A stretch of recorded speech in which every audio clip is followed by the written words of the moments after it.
Maria Clara. Dito lang kami, bahay namin to. Sa-break lang kami. Eh boss, bahay namin to, sa-break lang yun. Dito ako boss eh. Wala na akong tayo. Sige, ito na tayo kay chairman. Kay chairman na tayo. Boss, hindi na kailangan patagalin. Natawagan mo na lang yan, nakapito ko na lang. O, tawagan mo na sir. May presyo pa kami. Dumagaling brad o. Dumagaling. Kakababa ko nga lang. Kaya nga, tanong ko sa'yo, nasa bawat. Sabi mo sa akin dati yan, sabi ko Nandun magkikapit. siya ma'am, nandun siya ma'am sa kabila. Kitang-kita ko mo, ate Ann, pinabit agad. Meron ka ng violation, obstruction. Pagbaba mo pa lang yung sasakyan. Oo, hindi man umaklamp yan, pwede kitang tikitan po. Ano po, mamimili lang ho kayo sa dalawa. Tikitan na lang muna natin ito sa inyo. Para makalpas po. Kasi nilang gisnan, ang kinagisnan nilang dati, pwede tayo magparada. Kung saan taas?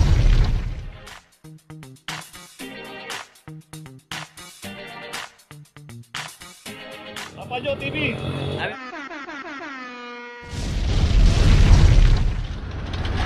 Location natin Kami na yan, Maria boss, Clara. kami yan, boss. Dito lang kami, bahay namin to. Sa-break lang kami.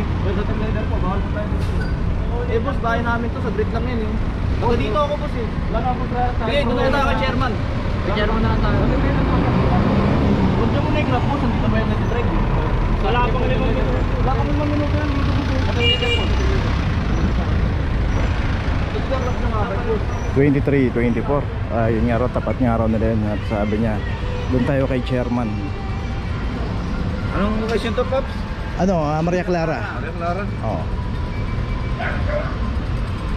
Ayun nga, nakaparada kami. Corner Agilinos, Paps.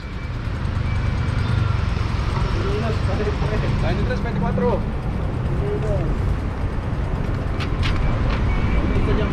Tapat daw ng bahay nila to, Paps. Kay chairman daw. Kaya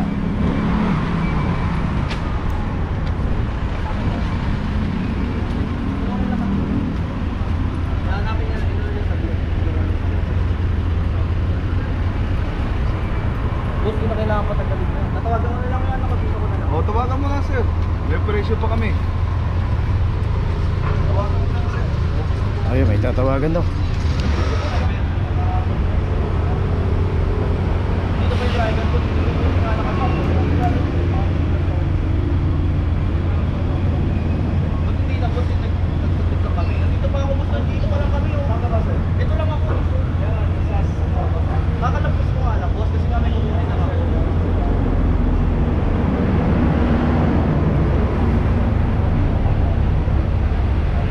Ayun na lang ko mausap boss. Eh, sabi din sa akin dito, bawal dito. Boss, di naman pwede yung ganun. Hindi mo lang ganun boss. Bagel, dituan mo nga to. Sabi mo lang nga ito kami sana kami. O, sabi mo to. Si boss, wala ko din. Boss, natawagan ko pa eh.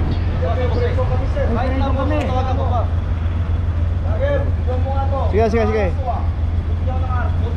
At yan, Pipigilan mo kami. At yan. Pinilang ko lang sa tapyan, kakababa ko lang po. Kakababa ko lang po, may kukunin po kami dito. Tapat ko ng bahay. Hindi ko po alam eh. Doon ka galing brad o. Doon ka Oo nga, galing. boss, kakababa ko nga lang. Kaya nga, tanong ko sa'yo, nasa bawat. Kausapin mo na lang boss. Hello po ma'am. Opo. Kaya nga po ma'am, kasi ma'am, anong tibig ko sa sakyan ma'am, kaya po ma'am. Ate yan, wala pa akong 5 minutes. Baka sa clamping ma'am, wala po tayong oras ma'am ha. Lagi po natin tandaan. Dito ko na lang ma'am.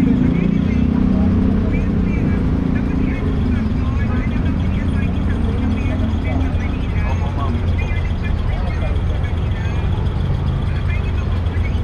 O sige ma'am, kung hindi natin lang ma'am, titigitan na lang po namin ma'am. Titigitan na lang po namin. Kaya nga po, ma'am, ma'am. Ma'am, ganito na lang po ma'am.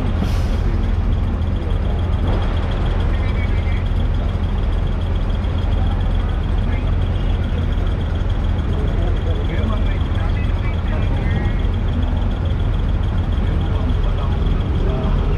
patawag ko lang po sa office ma'am. Nakamotor po namin kami. Ano yun po sa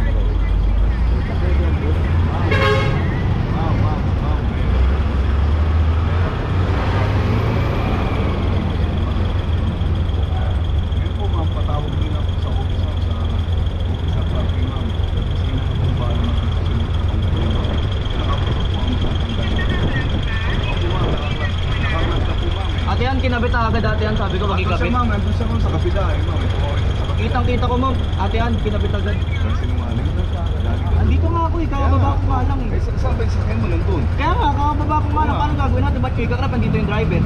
Wala ka nga sa loob ng sasakyan Kaya mo. nga, kakababa ko nga lang, may kukunin ako eh. Punta mo na sa office yun na. Pwede yun. Pwede yun, kakababa ko lang. Dumating kami dyan, meron ka ng violation. Obstruction. Pagbaba mo pa lang ng sasakyan. Oo. Hindi man numaklamp yan, pwede kitang tikitan po. Ano po, mamimili lang ko kayo sa dalawa. Tikitan na lang mo natin lisensya nyo. Para makalpas po kayo. Ma'am, ganito na lang po ma'am. Paano ko lang po natin sa office mama? Hindi ma'am, dito namin pinagdaan ma'am. Ang magkano po niya, officing na po ako dito sa sino ma'am. Hindi po kami nasa operasyon. Nakamotor po ang magkano. Ma'am, ganito ma'am, patawag ko na lang po ma'am. Sir, po sa office. Ngayon office po ang bahala magdidesisyon. Magpatanggal niya ma'am, hindi na po sa operasyon. Sana po maintindihan niyo ma'am. Ayaw naman pumayag niya ma'am, magpatikit ma'am. Ayaw niyo po ma'am. Tikita ka na lang daw. Tikita ka na lang daw. Ate, ano po? Sige po ate, Tikita mo lang daw, buddy. sige po. Po?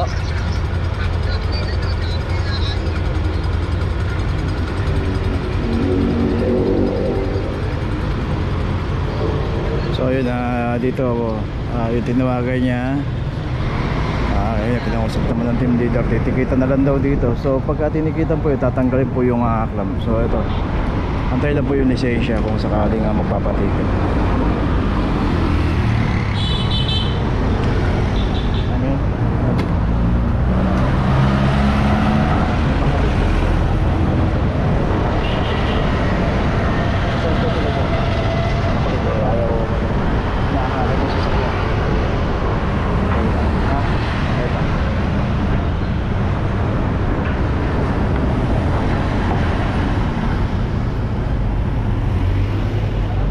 Kita lang po.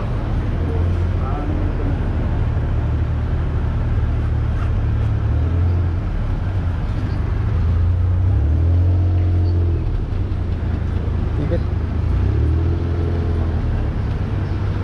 Tikitan. Ayan lang, ayan lang.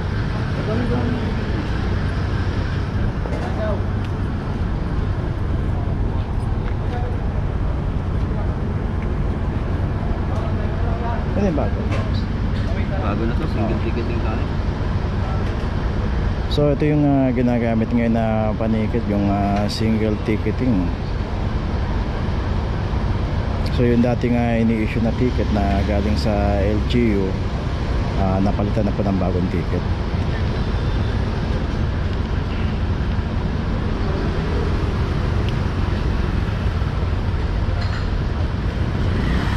So ganoon naman po yung ginagawa pagka natitikitan po yung isang sasakyan. At unang nangyari po ay naklam po yan kasi wala po doon yung driver doon sa loob ng sasakyan. Ito, papakita lang natin, no? So sa policy po kasi ng clamping, bakit tinatanggal po yung clamp? Mangyayari po pagka natikitan po yung may-ari, automatic po yan tinatanggal yung clamp. So wala naman pong pare-parehas po yung policy niya. So tinanggal na, notice. So wala siyang violation sa clamp, pero mas malaki yung violation niya kasi mas mahal yung ticket. So kung ang violation niya is obstruction, 1,000 na po kagad yun. Ang clamp 900 pesos. Isa pa, pupuntahan pa ko natin sa City Hall yan. Dito meron siyang 10 araw para tubusin. At pagka yan hindi niya tinubos, magkakaroon po siya ng record sa LTO. Kasi one ticketing system na po yung pinapairal dito. Magkakaroon siya ng alarma. So kailangan niya before 10 days, 10 working days dapat matubos niya kagad yung kanyang violation o yung kanyang ticket dito.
tikitan na. So sinusuli po o binabalik po yung lisensya, so wala na akong kinukumpiska.